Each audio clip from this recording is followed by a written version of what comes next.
Hi, my name is Reginald Bledsoe. I am a lifelong New Jerseyan. I had the opportunity to do some amazing work around the space of LGBTQ youth and supporting them in areas traditionally, normally not seen by leaders in the community.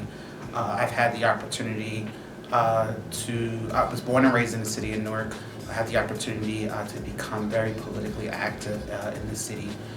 During that time, my mentor at the time, Lonnie Watson, who happened to be a freeholder, then became an assemblywoman, really engaged me into the electoral process at an early age.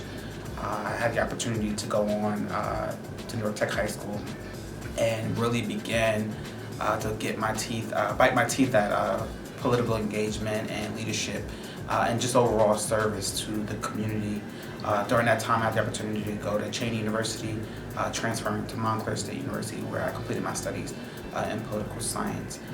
During that time, after college, I had the opportunity to serve as a legislative aide for the city of Newark, Councilman Osborne, where I really began to really engage myself in the Democratic Party and principles around supporting LGBTQ folks, working on policies and initiatives at the city level to really define and really change our governing documents for the city to really involve inclusive language like they or them for those who are non-binary. During that time, I had the opportunity to get elected to the Newark Board of Education, where a lot of my work began around LGBTQ youth and making sure that they see themselves reflected in the curriculum they learn each and every day. And during that time, in 2017, prior to this movement now, where you see a lot of curriculum being reflected of LGBTQ figures, we in 2017 unanimously adopted a resolution that would begin to develop professional development for staff members, identifying one key staff person in each school in the city of Newark that would have been the go-to person for LGBTQ youth who may have experienced any type of crisis or dilemma during the school day, after the school day, or just even at home. We also work towards developing health curriculum from the grades 2 to 12th grade, just talking about LGBTQ health, LGBTQ rights in terms of their health rights and reproductive and health rights that are available to them, such as PrEP and things of those nature. We also worked on curriculum from 6th to 12th grade, highlighting our historical figures like Bayard Rustin, some of our local heroes like Dana Roan and Rodney Gilbert in the city. And then overall, we just advocated from the state level to the national level, really advocating so that the conversation would begin during the Christie administration about overall support from the State Department of Education. During that time, I had the opportunity to work for the NJDOE under Governor Phil Murphy's administration under the leadership of Dr. Lamont Repollet, who was the commissioner at the time.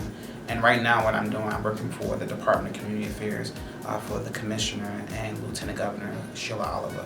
So Dana Roan has actually been very influential. We keep in contact often whenever I feel, defeated and I need advice on advocacy around the LGBTQ space. I always depend and lend on Dana as a figure that frankly when I was growing up was not there. And her history is extensive and it's very long in the city of Newark. She not only was elected the first openly gay councilwoman in the city of Newark, but prior to that, a lot of her advocacy work was on the Board of Education during the era when the state was in control of the school district under state operation.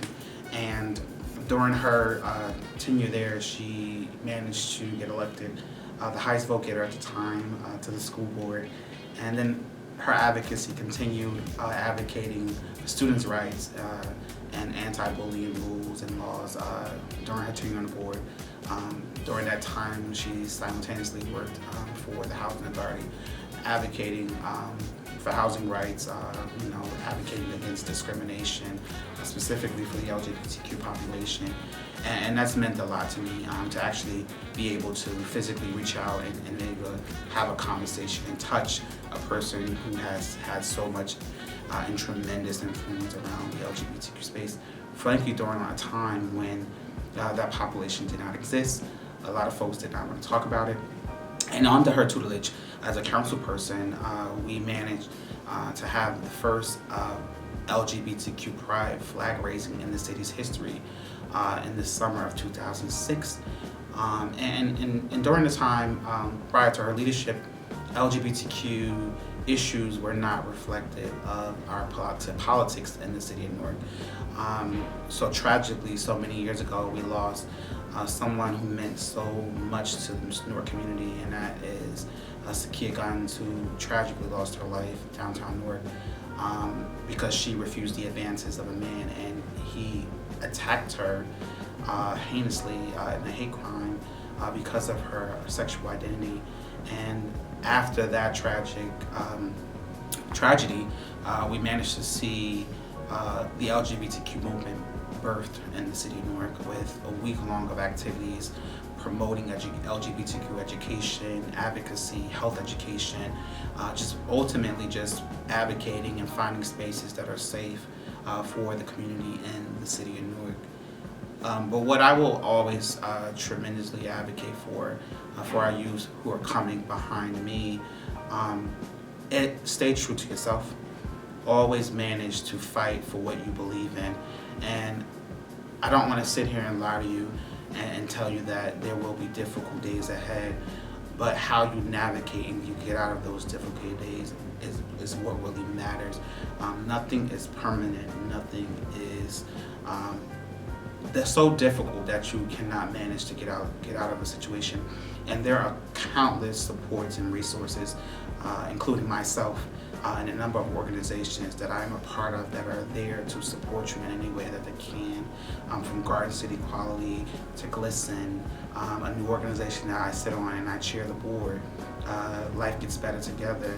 And we strategically called it that because each letter for the organization pretty much identifies, it says LGBT. And we were intentional about that. We want to definitely be mentors and just figures in the community to support our youth. There's always folks that are here to support you, from your teachers, your principals, to your superintendent. Those folks are advocates, and as long as you tap into them and you trust them, they're always open to hearing what you have to say. And it just shows me that there is an exciting and bright future ahead of us, because we're not so stuck up on labels and folks being so narrow-minded. We're open to ideas and suggestions and just learning from each other. And I'm really excited about what the future holds, because 10 years ago we weren't even talking about a lot of the things that we've addressed on this documentary. And now that it's being covered in media, our teachers are reflective of our population and our community as empowering as well. And we're really gonna move to a very optimistic space. Sometimes you may encounter folks who don't completely understand just every single thing. That's the beauty of, being in a community like Orange, being in a community like Essex County in New Jersey. There's a melting pot of so many people from all different walks of life.